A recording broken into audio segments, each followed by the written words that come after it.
Welcome everyone, thank you for joining me for another episode of Diecast Emporium.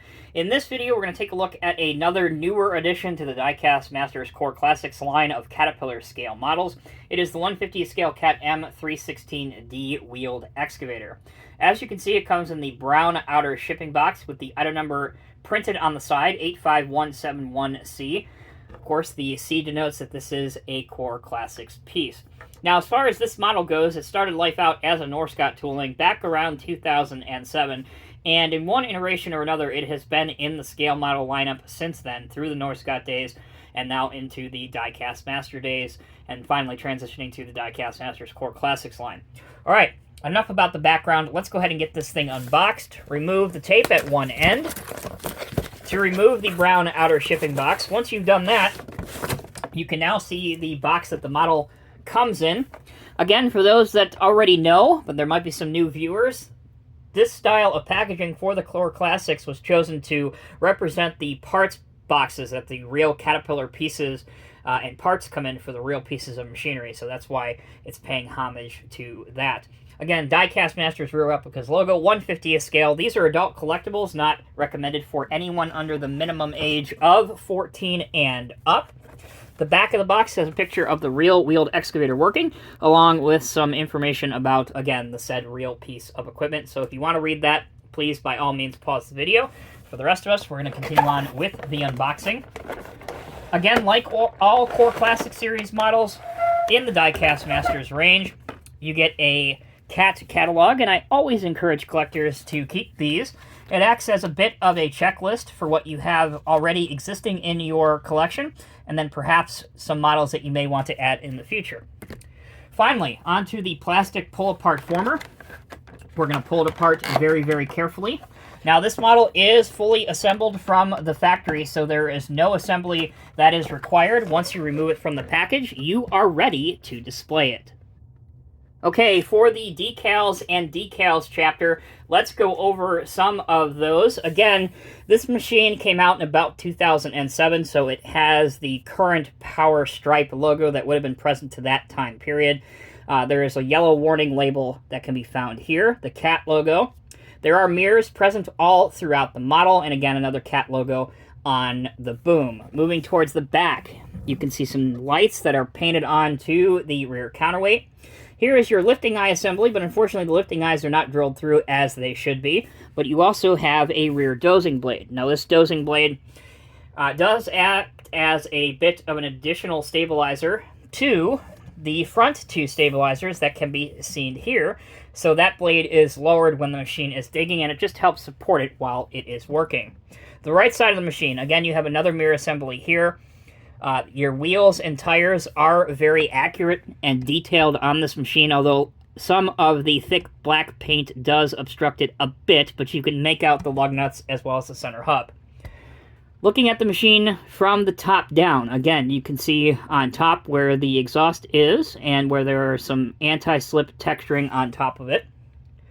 Moving towards the front, we have the Cat logo, which can be seen here. I already mentioned your boom and stick, but on this particular excavator, we have what's called a two-part boom. Again, that is very accurate to one of the equipment options available on wheeled excavators offered by Caterpillar, just adds the operator a little bit more flexibility when he is digging.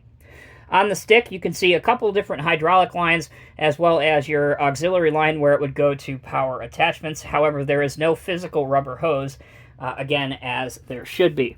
Looking at the bucket, it is an all-metal tooling with the Cat logo on it. You can see that it is swinging slightly freely on this model, but that is a telltale sign of something that we do want to see, and that is for the collector to have the bucket be removable if he or she wants to add some aftermarket attachments, such as an impact hammer or a processing shear, just as two examples.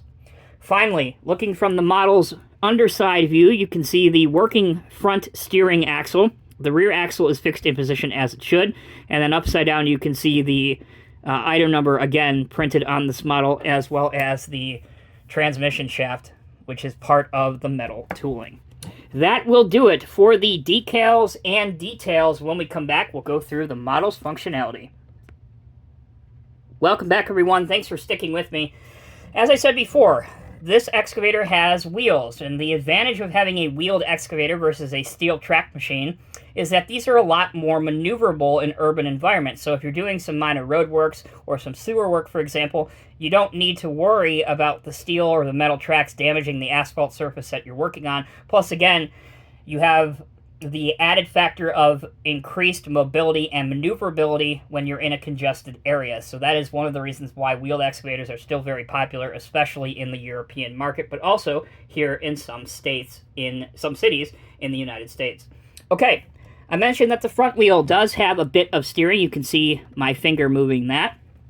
Again, the wheels roll as they should. Transitioning now to the main excavator functionality, let's lower our rear blade and put our outriggers down.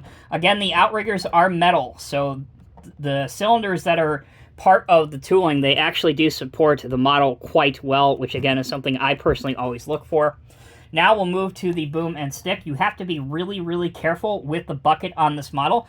Because it's designed to be removable, it can be pretty loose-fitting, as you see on mine, so just use a little bit of care when you are positioning your digger, either up or down.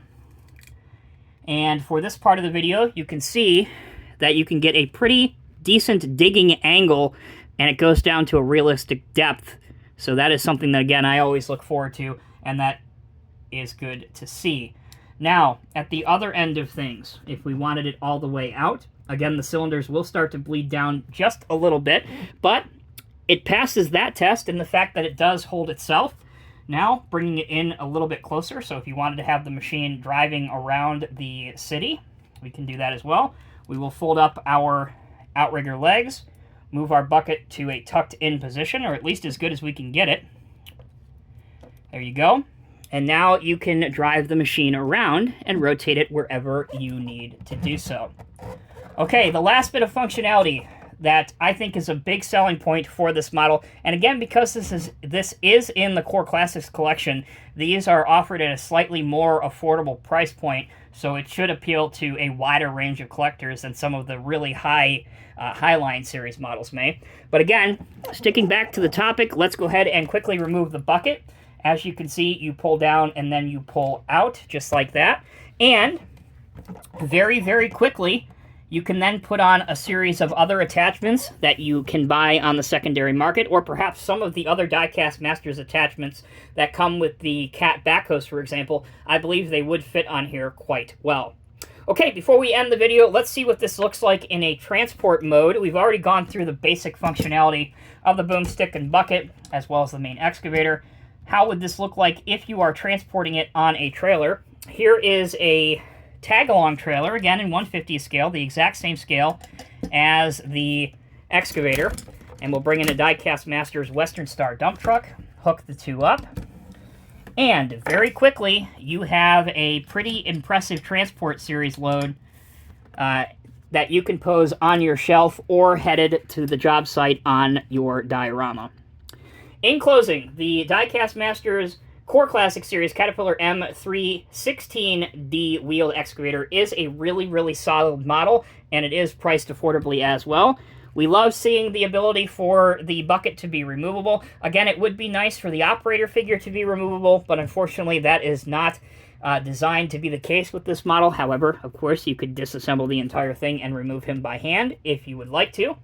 But aside from that, it makes a great addition to anyone's 1/50 scale construction collection.